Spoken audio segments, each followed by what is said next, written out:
Hey guys, this is Jared with Simply Mobile Mechanics. Today the job you're going to be seeing is a 2007 Honda Odyssey, and we are doing brakes all the way around. That'll be rotors and pads. Some of the tools that we use, such as this DeWalt Mechanic Kit, come with the sockets, the wrenches, socket wrenches, all kinds of tools that you'll need for it, so it's anything you can do at home yourself. Hopefully by watching this video you'll be able to do it yourself, or if you have any more questions, feel free to leave them in the comment section. Thank you very much.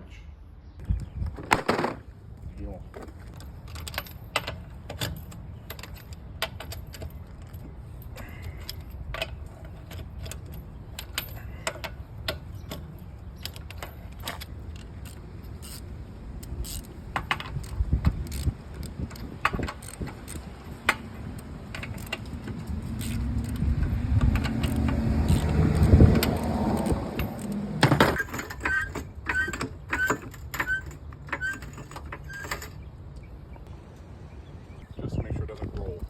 We're just gonna roll with it, you know? Now we just deal with the, I don't want to say shitty.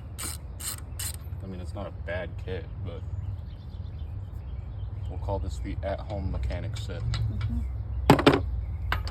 Taking off the lugs, you know? If you don't have your gun on you, which I don't have, and you're using breaker bars and socket wrenches, then you should loosen the lugs with the weight of the vehicle on it, because once you lift it, it's just going to spin, unless you have the parking brake on. The parking brake will snag the caliper. Caliper snags the rotor. Tire doesn't spin. It won't. You with 17, big dog? Oh, the best. Taking our caliper bolts off, or our bridge bolts, whatever you want to call them. Top and bottom, 17s, both sides. Also, just for the record, this is a 07 Honda Odyssey.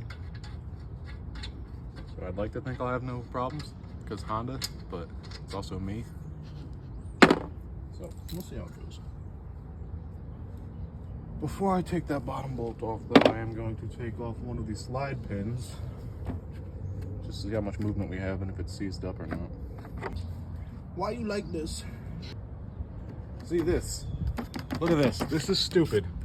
We don't need a 14 and a 13, and then where's 12? You know? It's not there. Oh yeah, goddamn. Not spinning, because, I'll show you real quick.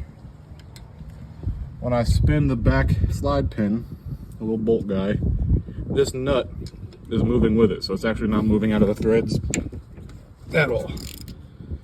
So now I gotta hold that nut so it doesn't spin. So we're gonna hold that nut and we're gonna spinaroo that back pin. But probably not gonna do every axle in this video.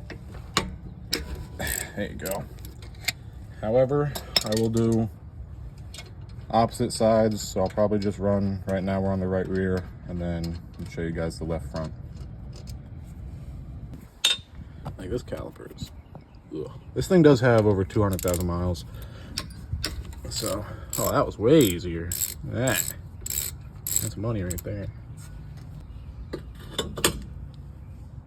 If anybody watches this and starts bugging out because I just let the caliper sit there on the brake line, can you zoom on it, please? I mean, there's still so much slack in it. It's not just dangling from the line. It's not going to break. Not a big deal. Old pads, bam. Still a good amount of meat on them. But once again, customer wants them all replaced so they can just keep up with maintenance in a timely order between everything. Yeah, not bad. And then this is your indicator. Typically goes on the back pad, back of the rotor. This is that squealing noise when the pad wears out. You can see the thickness here. When the pad wears out down to that metal tab, this will start to rub the rotor a little bit and make that squealing noise. However, a lot of people do think that once you hear a squealing with your brakes, that means, oh, I need a brake job. No, sometimes they just squeal. These are ceramic pads, semi-ceramic pads, metallic pads, whatever. Brake dust will get in places, and when you hit the brakes, it's gonna make a squealing noise. That's normal, but it doesn't hurt to get it checked out. Now we're going down back to our other bracket bolt or bridge bolt. Get that popped off, take the caliper out, and we'll be set up to remove the rotor. Get this baby bitch off of there. Still not hanging. Not a big deal. There you go. She's moving a little bit. Hopefully just enough to throw our 3/8 back on there. There you go.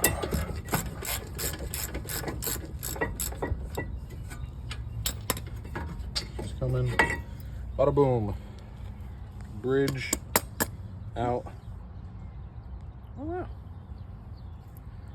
Alright, so slide pins. You put your bolts in them. These little guys is what we took out of them. They thread into here. These slide pins, just push in and out, you know? Got a boot on them to hold any grease and keep any dust out of there. You pull these out, they stay in the bridge. When you pull them out, a little pin will come up. It has a little black sleeve on it, and you grease them up. The reason you grease them up is so they can move freely in and out. This is what applies pressure onto the pads to close in on the rotor. Old hardware, way better than new hardware. New hardware uses flimsy, just not great quality metal. Yeah, so these are set screws. They hold the rotor in place. A lot of people say they're not necessary. I heavily disagree. If it wasn't necessary, it wouldn't be there. More of a necessity on Euro cars that use stud lugs such as Beamers and Volkswagens. However, just the extra security to know that your rotor's not going to be moving around, it's going to be awesome. So, a lot of people tell you to dispose of the old ones, use the new ones. That's really up to you. If there's nothing wrong with the old ones, I see no issue in reusing them. We're not doing parking brakes today. I got lucky. Just doing the rotors and pads. Clean your hub surface. This one's not as bad. I'm still gonna go at it a little bit, see what flies off. But I mean, there's really like no residue coming off of this.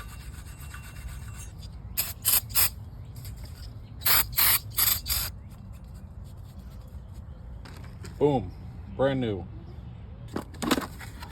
So these, yes, this is what we wanted, these little baby pads, these thick ass baby pads. We gotta make an auto parts run. I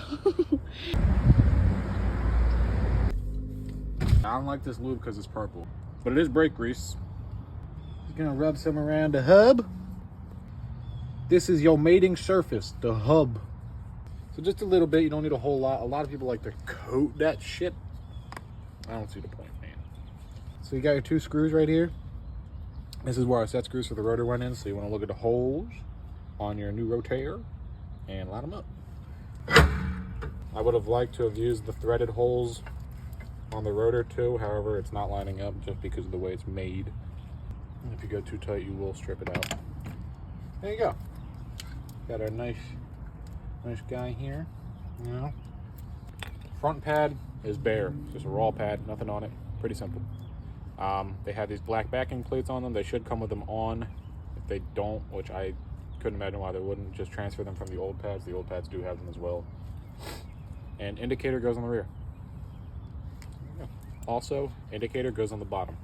Always try to remember, like, if you're new to this kind of stuff, don't do two of the same at the same time. So if you're doing the rear brakes on one side, don't disassemble the other side, especially if you're new to it, so you can use the other side for reference. Because if you take something off of here and you don't remember how it went in or what went where, you have the other side to look at for reference.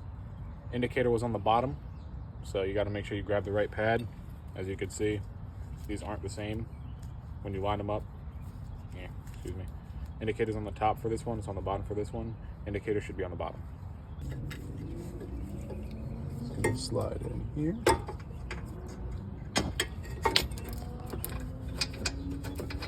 Leave that a little loose. Grab my other bridge bolt, and get that threaded in there as well. Now we can tighten that up with our 17.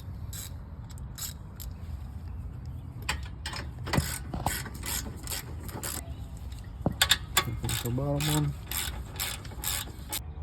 So we're gonna put some grease on the tabs of the pad.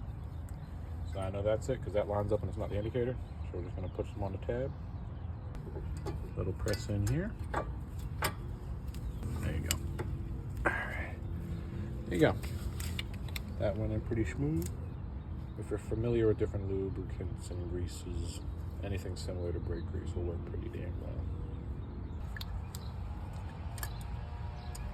Now, front pad is in. The rear pad. Buttery smooth.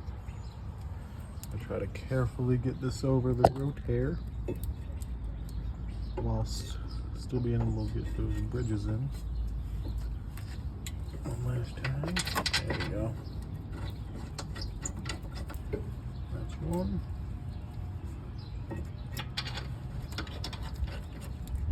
And that's two.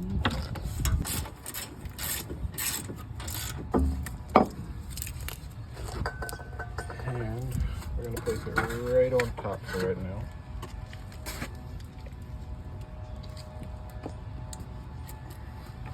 So spin the slide pin out of the boot. It looks like it's got some white lithium grease on it. Good choice. That was good. There you go. Check this one too. There you go. Take the boot off with it, it's not gonna hurt it.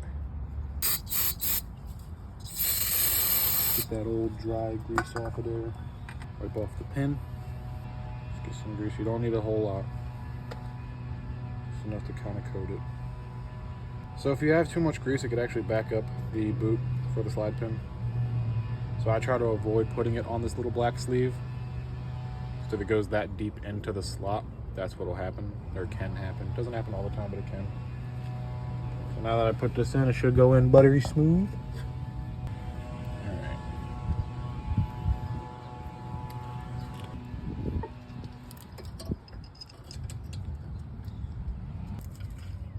Really didn't want to have to do it this way, but I now have to do it this way.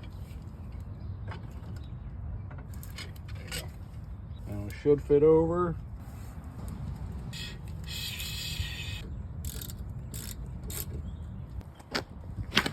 Oh! Oh my gosh!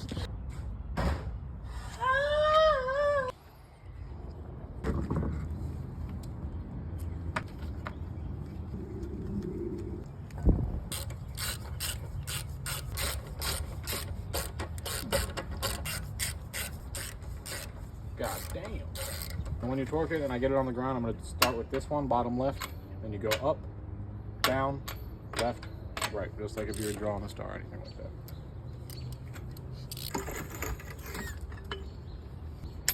Bottom, and top, and down, and left, and right. We're done. Hey. So now we're on the front left, the driver's side front. We already got it jacked up on the pinch weld. We got our jack stand underneath of the pinch weld and our tire underneath just for some precautionary measures. We also have one of the old rotors off the right side, which I did. We just didn't record it because we're going to show you guys this side. The left front and the right front are going to be exactly the same. But yeah, we grabbed one of the old rotors, put them behind the tire. Parking brake is engaged, but I do that just so that if the car does roll a little bit, the rotor will block it. Front tends to be a lot easier. There are bigger calipers in the front too, which means bigger bolts, bigger tools to use, more leverage, so it's a lot nicer. So kind of the same deal as the back. We're going to take our slide pins off, take the caliper off. Then all we're going to be left with are our brake pads inside and our bracket or bridge, and then we'll take those bolts off as well.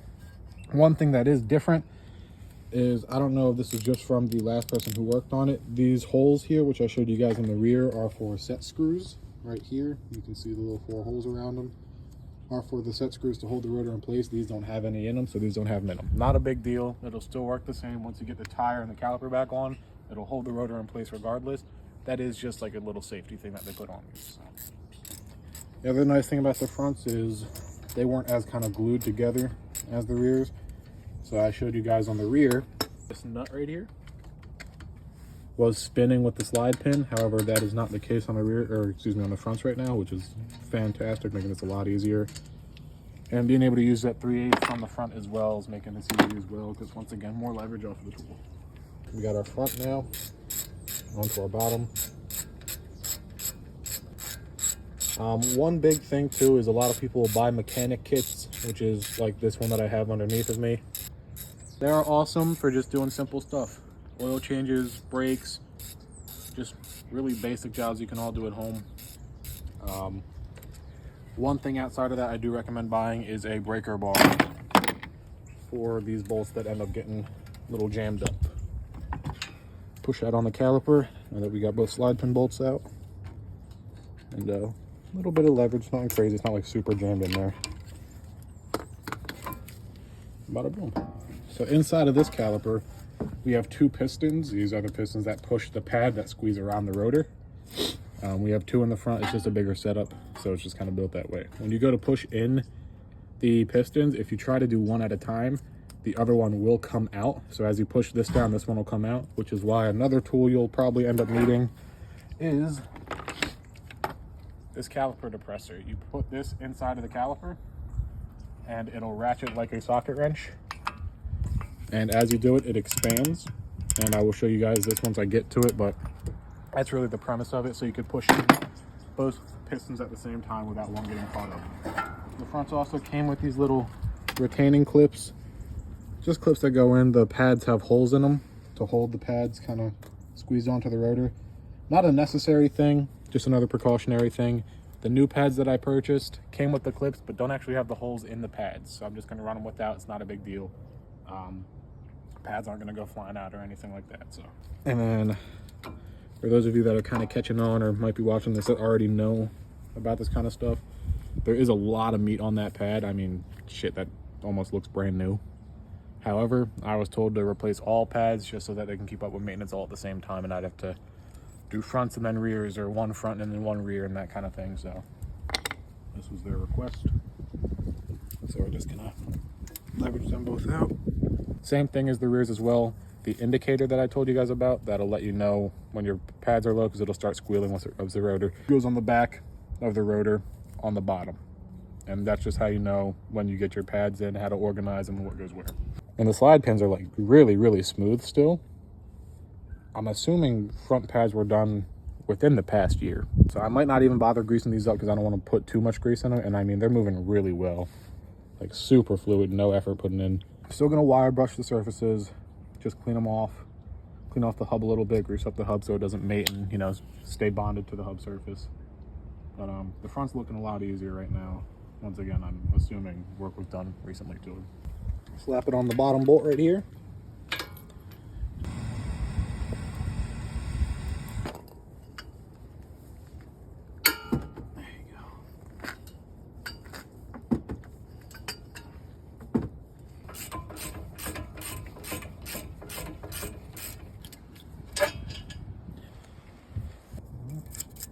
Doesn't have to be perfect, but I mean, that's pretty damn good.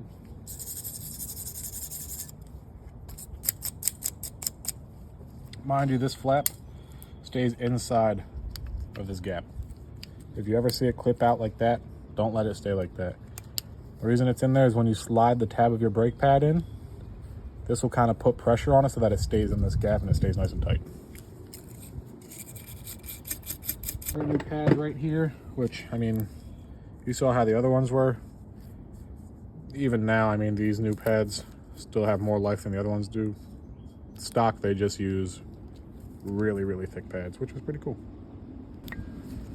New pad, old pad. This old pad has that hole, which is where that retaining pin would go into and hold the pads together. The new ones don't have. It's pretty windy, man. Little grease on the back of the pad, on the tabs. This has no indicator, so you know that this is going to be the front pad. Get that nice and spread even.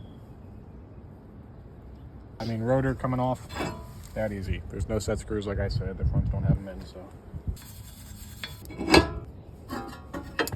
Grab your caliper. Also, the brake lines on this front end are much shorter than the rears, so make sure you're not hanging your caliper from the brake line. If you can just rest it on top of your rotor for the time being, or you have bungee cords or hangers, feel free to use that as well, as long as there's not a lot of tension on that line. And as you do this, it's gonna spread out these black pads that we got in there, and it's gonna compress the pistons. I'm gonna look in there. That silver piece right in there, yep, that silver circle looking thing. I'm gonna pull this back and you'll see it compress back in. All right, so here you go. And you'll just see that press right back in to the caliper. You'll see it getting thinner and thinner. That's because it's pushing the pistons inwards. There you go. I'll just flip the switch on this. This will close it back in so you can get it out. And just like that, your pistons are a little more pushed in, a little more flush. That way, when you put in your new thicker brake pads, this will actually fit around them. If you put new pads in while the pistons are pushed out towards the pad, when you put in fresh pads, they're gonna be too thick and they won't fit inside the actual caliper. Threaded holes right here. We're gonna go on the back. So we got our front pad right here. There you go. You can also put the pads in after you put the bridge in. I like to just do it first, so it's one less step. Also, it's kind of hard to get the back pad in when you have the bridge on, because then you gotta like stick your head behind the hub and everything. And these fit in there pretty tight, especially using the old hardware. It's fit to the pad, new or not. So I just like to put the pads in before I attach the bridge to everything. Gupta. So now that we have our bridge and our pads in, I'm just putting the bolts in so we can get it nice and tight and form to fit. All right. We're done. Oh, wait, No, we're fucking not. If you need a mobile mechanic and you're in the area, I'll be happy to help. Or if you just want to know how to do this stuff yourself, check out these videos and get it done. Save yourself a lot of money. A lot of money. Just a breakdown for this. I called a couple dealerships and shops in the area, and for pads and rotors all the way around, they wanted to charge $800. So we spent $160 on parts, and I'm only charging the customer $200. So $400 on the high end for me for this. That's rounding up still. It's saving them over half the money they would have had to spend at a dealership, and there's nothing special to it, you know. I get being a little intimidated by newer cars. They got electronic parking brakes and different modules and all that, which is also stuff I'm able to do if that's something you just want a mobile mechanic for and you still don't want to bring it to a shop. But I'm not gonna lie, I wouldn't advise you go out and do that yourself unless you have experience working on cars. But if you guys are ever interested, feel free to reach out or ask whatever questions you have. And if I have a car that I can show you guys, I mean, right behind us we got a F-150. They have electronic parking brakes on them and stuff like that. When I get to it, I'll show you guys. But if you have any specific questions, even if it's not a car that I have that I'm currently working on, I'll be happy to make some PowerPoint or some stupid shit just to help you guys out and, you know, maybe teach you something. So we're gonna back the car out, take it for a little drive, take you guys with us, just let you know what a brake pedal should and shouldn't feel like after a brake job. All right, so we're back in the car. First thing you want to do anytime you do brakes, I don't care if it's just rears, just fronts, one axle, when you get your new brakes in, always make sure you pump up the pedal. The first time you pump the pedal is going to be soft. Now I also want you guys to know that after you do brakes, it doesn't mean that your pedal is going to be perfectly stiff right after. Okay, it might still feel a little soft, that's fine. That's a brake fluid thing. So you have a certain amount of brake fluid in your reservoir. That fluid gets pulled to each axle for each brake caliper. The more pad you have, the more meat you have on your pads, that affects the amount of fluid that's getting brought into a caliper or not. So now we're just going to drive the vehicle around and make sure everything feels right. Also, earlier, as I said, I had the parking brake engaged so the vehicle wouldn't slide back. Just make sure you disengage that before you start driving. I've had a couple scenarios where people had their emergency brakes on and just didn't even realize it was on. What we're looking for is just consistent brakes. Nothing hesitating, no like crazy noises, which as we're driving now, I'm gonna hit the brakes. No squealing, no screeching, nothing sounds loose, nothing feels loose, everything feels the way it should. As I said, the car is old. It has 224,000 miles, about to hit 225,000. Whenever I replace a part, I don't expect it to feel brand new with older vehicles, but I do expect to feel like it's more operational, if that makes sense. If you have a newer vehicle and you get work done to it, most of the other things on the vehicle are still going to be fresh as well, so it's going to feel like a brand new vehicle when you put that new part in. Who knows how long the pedal cable's been adjusted, how long it's been since that's done, if it's even been done. So there's a lot of other things that go into these systems that might have not been adjusted, so I don't expect it to ever feel brand new on a car with higher mileage. But as long as it's operational, nothing sounds crazy, nothing feels crazy, you're not getting like a crazy hesitation. Play with the brakes a little bit. There's a thing called brake burnishing. Some dealerships actually will charge you to do this, which I think is ridiculous. Brake burnishing is just being hard on your brakes to break them in.